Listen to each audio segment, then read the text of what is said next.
In this video, I will show you how to buy a Milwaukee Brewers ticket online. First, launch open any web browser and head over to ticketmaster.com.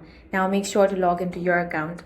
After that, you want to enter the location, date. Now tap on the search bar and here you want to search Milwaukee Brewers. Go ahead and select this option. Now you're going to find different games over here. Select the one that you want to buy tickets for.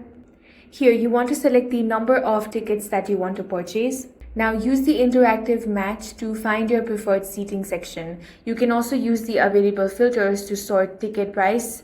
Once you have selected your seats, you want to tap on the reserve option.